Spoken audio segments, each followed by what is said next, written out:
Hi, my name is Abha, and welcome to my channel.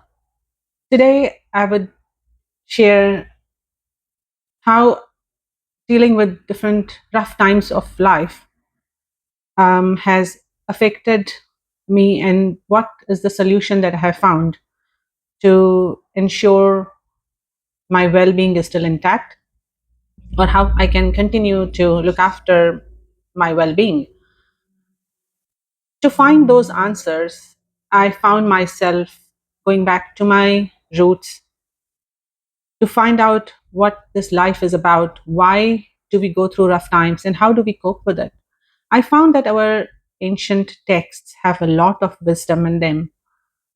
And I found myself going towards it to get those answers, to draw from the wisdom of our ancient texts. So I have, so those, this is, that is one of the strategies that I have applied to look after my mental health, to know more about life. As you know, now I have more time, so my mind does go back to what could have been, or what was not, what did not happen, and or how could my life be, or my past mistakes, hopes and disappointments. And even though I have come through a lot of rough times, it kind of affects you, and if you don't have time at that time, it will, to resolve it, it will come back. And as you know, life keeps throwing things at you all the time. It is never ending. There is always happiness, sadness, happiness, anger, all these things continues. So how do we look after ourselves? How do we cope with all that? And I have found that going back to some of our holy texts, holy books, ancient wisdom that they give us helps us a lot. It has helped me a lot in understanding life at a more deeper level, at a more spiritual level. So let me first introduce myself. My name is Abha, and I vlog about my life as a woman, as an immigrant woman, as a person who had a arranged marriage long time ago and moved to a totally different country. So all those impacts on my life and my life in general as a woman in 50s and my life in New Zealand. So hope you like my channel and subscribe to it as well so that I can bring more content. It does not cost you anything, but it helps me with my channel. So going back to what I was talking about was estrangement. That is something I have found hard to deal with. It is quite hurtful. And how I have drawn from the wisdom of our ancient books to cope with it. I hope this will help others as well. And if you're going through or have gone through something similar, please do share how you cope with it. Estrangement comes when I think one person is totally into that relationship, sacrifices a whole lot, thinks they have sacrificed a whole lot, and completely committed to it, irrespective of how the other person is. But the other person is not as committed, and that's when they decide to completely disconnect. What I have found is disconnection with non blood um, people, not blood related, is slightly easier, but when it happens between blood relations, it is devastating. It's devastating to both the parties, even though the person who has initiated the estrangement does not realize that. In short term, they may be happier, but it has a long term impact. I, I read a lot about well being, and from my observation, humans are a social animal. We like to live in communities, to be connected. Yes, agreed. Some people are different. They like their solitude. They are happy in it. It doesn't bother them. But that is a little bit different to being disconnected from your blood relations from parents, from children, from brothers, sisters, siblings, nieces, nephews, that is a little bit of a different ball game. And when we don't have that sense of belonging, that's when we start feeling the impact of it. It affects us mentally. And of course, anything that affects mentally affects us physically as well, and vice versa. So that disconnection with blood relations has a way deeper impact. I have seen it where grandparents have been disconnected with grandchildren, and I have seen how, especially in immigrant families, like I have raised my family here, and I have seen my friends who were in the same stage um, of life. If they had their parents come here from overseas to not only just look after their grandchild and help their children, but also to develop that connection. I have seen those children, now that they have grown up and young adults, they have a little bit of different outlook and a different values compared to the ones who have not had that opportunity to spend time with grandparents. That is my observation. So that is one example how it affects. Grandparents play such an important role in the life of grandchildren. That connection, that sense of belonging, the values they gave. Then the disconnection also is impacts you by disconnecting you with your roots. Even if you have moved to a new country, you are an immigrant for ages, your roots are so important to stay connected to it. When you're disconnected, that's when you feel lost. There is no anchor for you to know where you come from. Good or bad, it doesn't matter. That connection is so important. And I don't believe everything can be just good or everything can be just bad. It is all part of everyone's personality. So it is important to stay connected to your roots, to your blood relatives, even if you are thousands of miles away. The technology is so good right now, there is just no excuse not to be in touch with your cousins, with your aunties, uncles, grandparents, grandchildren, parents, children. There is just no excuse. These relationships are very important, and they do have a long term impact when you're not connected, because again, that sense of belonging is gone. So you're completely just floating around with no purpose. You don't understand what is the purpose of the life, where you come from. And I believe that impacts your mental health later on quite a lot. Even though when you're young, your life is so busy that you're distracted by many things. But as you go into a different phase of life, a different stage, that's when you see the impact of it. And when you look at others who are in your same age group, people who have stayed connected to their roots, to their families, they have a much better, their well-being is much better, they are mentally stronger, they are happier. So I believe that disconnect with solitude is different, but staying connected with your blood relations is an important part. You can do that even while living in solitude. Most of the people are not happy with solitude. It is a known fact that there is an increased rate of depression and mental illnesses in old age people because of their isolation. The more isolated you are, the more your well being suffers. So it is important that we stay connected.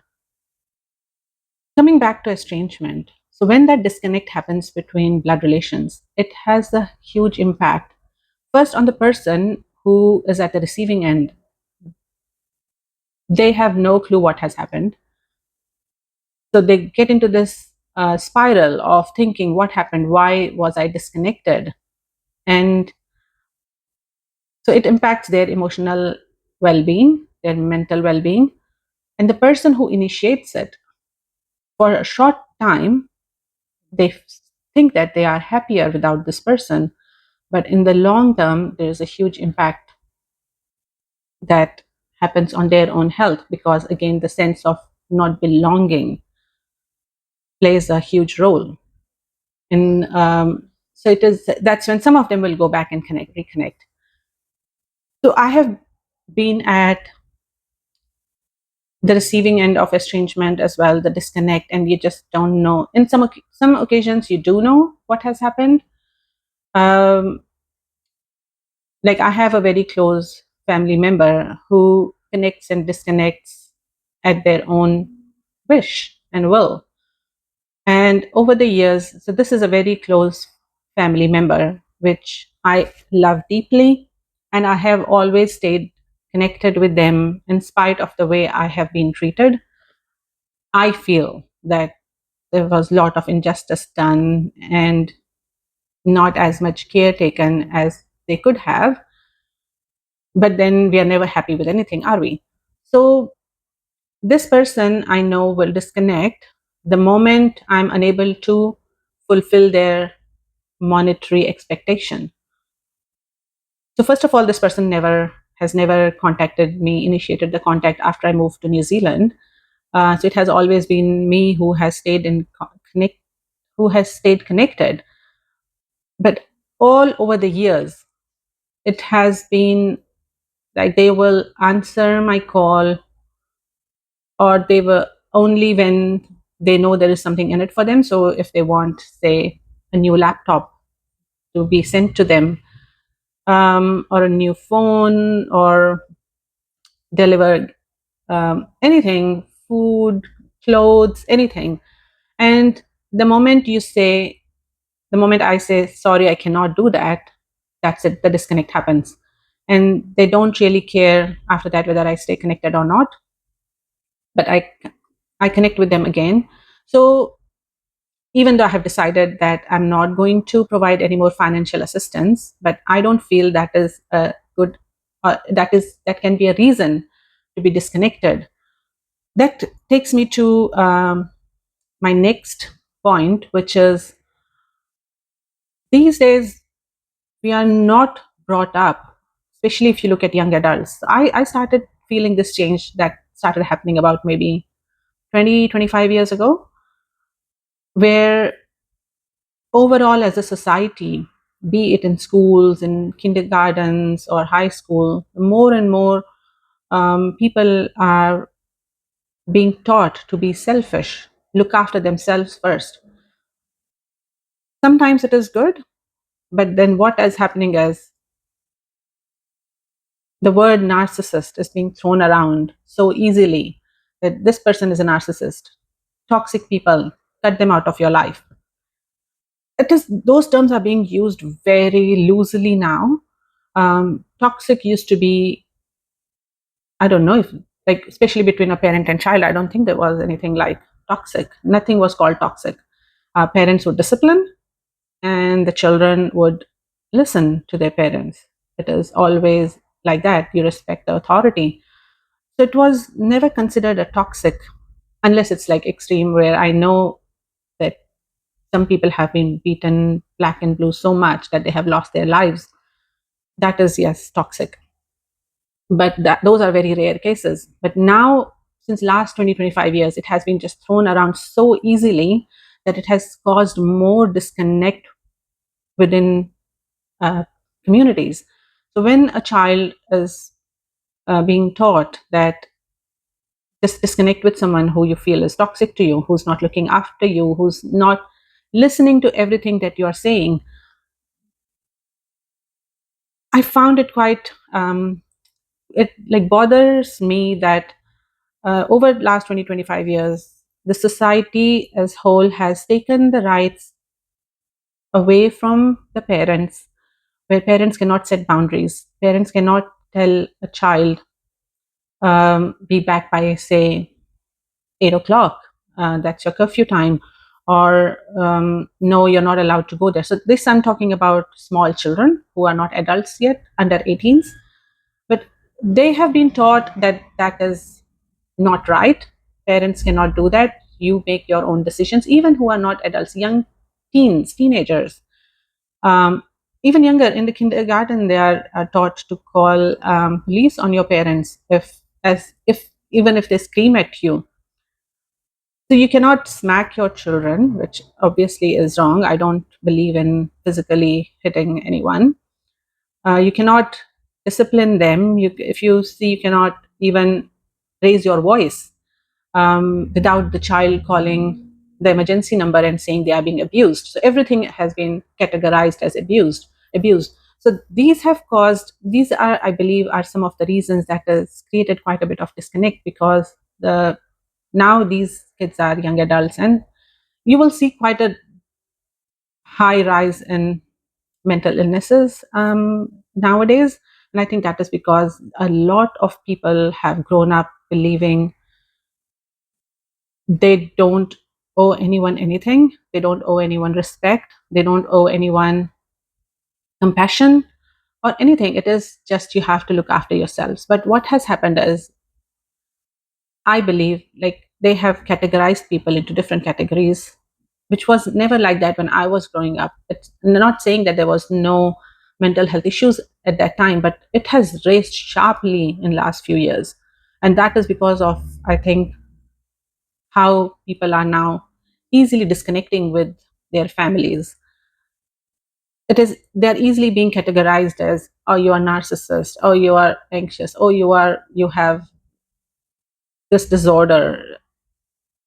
It is just creating that, uh, already categorizing people instead of showing them. Some people just have different personalities even within the same family, where the siblings have been brought up in the same environment, same parents, they have different personalities. So instead of being taught how to live with different personalities, they are, as society as a whole is teaching little children, young adults, that just disconnect that person.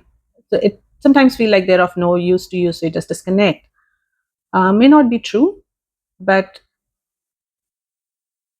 instead of showing how to live with different personalities and how important the connections are, everything is considered toxic and completely disconnect. I think that is having quite a huge impact overall on the society, and people don't know how to live with different personalities, how to um, show compassion. That comes to my next point. When you are estranged, is that a better way of dealing? Because that gives issues, that raises lots of issues, not only with the person who's at the receiving end, but the person who initiates it, who initiates disconnection. Later on in the life, there will be, again, root issues with where are your roots, and you want to connect. That sense of belonging is important. So I feel that there is a lack of compassion. So instead of disconnecting with someone, maybe it's important to show the children, to show compassion towards them. Yes, set boundaries. Another thing, like, I think kids these days are told to set boundaries, but not to accept other people's boundaries.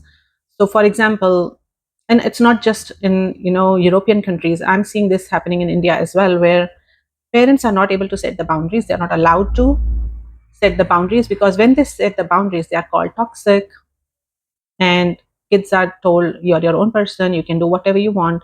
So when those boundaries are set, they don't mean anything. They can call the cops, they can say they are being abused, just by if a parent is a little bit strict and talks in a firm voice or raises their voice a little bit. Whereas if they are shown how to be compassionate, to set the boundaries, but also be compassionate towards other person. And kids these days are, I think, being told to set boundaries to protect themselves, but at the same time do not respect other person's boundary. If the other person puts a boundary, then they are toxic, so remove them. But they are not taught to put boundaries, so all these walls are coming up, and that is again creating a disconnect, which is overall not really good for anyone, I believe. So compassion, I believe, that's what we need to practice, and also need to teach our kids to show compassion. If a person has set the boundaries that you don't like, that doesn't mean you disconnect with them. That just means that you also respect it, but stay connected. Um, as I said in my example, when this person who always wants financial assistance from me. And so I have put my boundary after years and years of giving. I have put my boundaries saying I'm not going to give anything. I'll just politely say, no, I cannot. But at the same time, I do not disconnect because this person is someone I love, I care, and I know it will impact me in the long term as well. And it impacts them as well. So, or maybe not. I don't know if it impacts them or not. But overall, in general, it does impact when you're disconnected with your roots or with your children, your grandchildren, your siblings. So maybe practicing compassion is a better idea. Have your boundaries, but show compassion towards the other person. Stay connected. Check on them, how they are doing. If they bring the same thing again, like in my case, if they ask for money again, I again say, sorry, no, I cannot help. And then I talk about something else and I still connect to them and talk to them and find out how they are. I think that's one way of dealing with people who are kind of they disconnect very easily. But you don't really. Now coming to how to cope with it when someone disconnects with you. So in my example, I know the reason why this person disconnects, but sometimes someone just disconnects with you whole turkey. They will not even tell you what was the reason why they have disconnected. And that kind of is extremely hurtful. And you just don't know how to deal with that because you don't have answers. You don't know, and especially if it's a loved one whom you have done shown a lot of love all the time, and they are important part of you, but probably the other person does not like some part of your personality that they can't cope with, and they just disconnect. So leaving aside that it is not really the right thing to do because compassion is more important, and staying connected. So if it is your parent who has disconnected with you, so it is important that you still call them to check on them how they are, but put your step boundary where you cannot help them, but do not disconnect. Same with parent, child, siblings. But the most, what it comes down to is someone who just disconnects without giving a proper reason, and you feel that they will, they just need some time to cool off, and then they will think about it and they will come back, because again, blood relations are so important, and the sense of belonging and going back to your roots is so important. But until that happens, what do? It impacts you so much, especially if it's someone very close to you. In that case, what I have, um, how I cope, and it is not easy. So I'm not saying this is easy. So again, going back to the ancient texts, drawing from their wisdom, that helps me. The first thing is, when it hurts, let the emotion flow. Do not try to distract yourself from feeling that emotion. So feel that emotion. If you're sad, you're sad. You cry, and then let go. You have felt that emotion. Sometimes it's very intense, like especially if it's an occasion. If it's your, say, sibling who has disconnected with you, so it's their birthday coming up, and you feel emotional on that day or a couple of days before that or after that. It is extra intense emotions. So you go through it. You go through that emotion. You cry your eyes out, and then you let go. That's what I'm learning, to not hold on to that emotion and feel it and let go. That moment has passed, leave it in the past. Second thing is, once you have felt that emotion, you have cried, for example, it's sadness. You cry, and then you go back to something that calms your mind. So you go for a walk, if that helps you, if that helps clearing your mind. It always helps me. Fresh air is always good. If you can't go out, then move within your house. Movement is so important, and your body is thinking about something else, like putting one foot in front of the other. Movement just helps distracting. If you haven't observed that, you observe. I have observed it, and I can, it has brought that awareness, and you can feel it, that even if you're intensely sad, um, if you start walking even around the house, then that helps you a little bit distracted, in a good way, because you're doing exercise as well. So go out in the fresh air, do some exercise, walk, put some nice music on, put a comedy movie or serial on, watch that. um, if you're someone like me who does not watch TV, then just do some meditation, focus on your breathing, or do some chanting if that helps you, or listen to some um, religious music if that helps you. So anything that helps you to bring your emotions back into balance, so that is important. um, all these things we need to do, because we cannot control the other person. So other person, if they want to stay disconnected, there's not much we can do about it. So it is important that we do what we can for ourselves at that point, so that we don't just fall apart, and don't fall into a negative thought pattern, which will affect our mental well-being and our physical well-being. So I go back to meditation or chanting or listening to some music, um, or just go out for a walk, so to clear your air, and you will feel the difference, that once that emotion has passed, then you're back to your balanced emotional self. So those are the strategies that you can apply. And from the beliefs that I have, or my religious background. I was not raised in a religious family, so I'm not a very religious person who does different religious rituals. But I know that it has a lot of good wisdom in it, so I grasp that. So you can do a small prayer for yourself, for the other person. Um, Coming back to yourself, because now you feel hurt that you're estranged first from someone. You can't really do much if the other person does not stay in contact with you.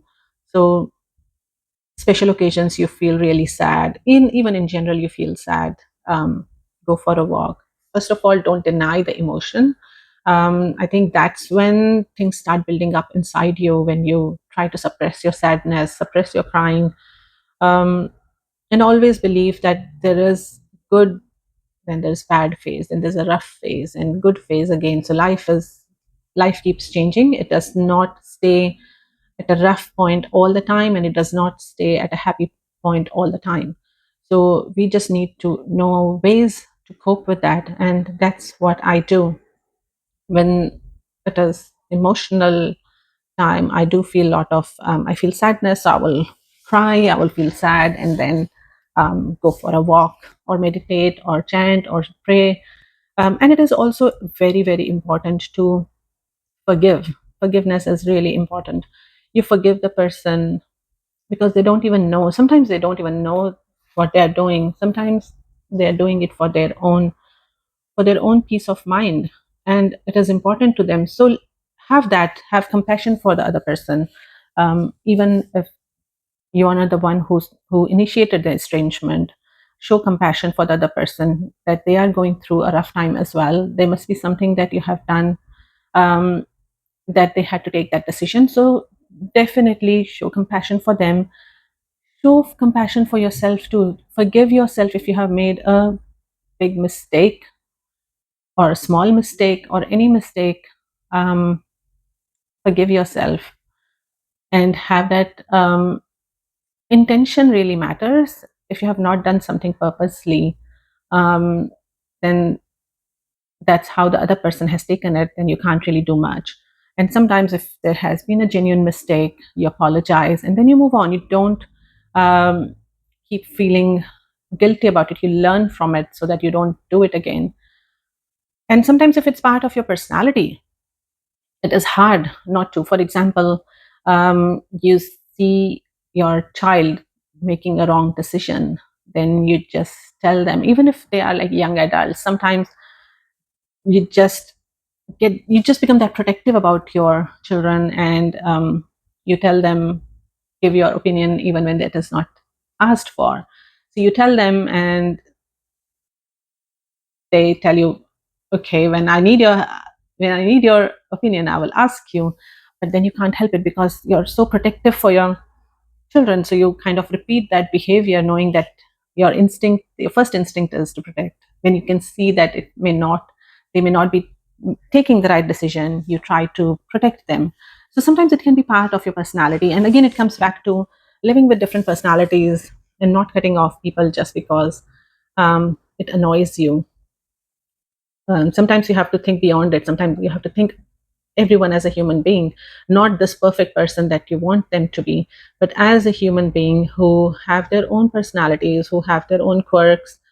Um, for example, I just like to keep things very clean, and sometimes it annoys me and it bothers me. So I will just go off saying, clean it. And other person may have a different way of doing things. They may not do things at the same time like I do, but they may be keeping it all aside and do it at the end of the day. So it's just living with different personalities. So you have to show your understanding, and the other person has to show their understanding as well. So it is about showing compassion to each other. And I always come back to that it is better to show compassion and show that kindness towards the other person, because they're human beings as well. And if it is their personality, you will know that if it is my mother who will keep saying the same thing again and again and again, I don't disconnect with her. I would know that, okay, this is her personality. I just can't help it, and she can't help herself. She will just say it because she wants it done, things in her own way. But that does not mean that they don't love us.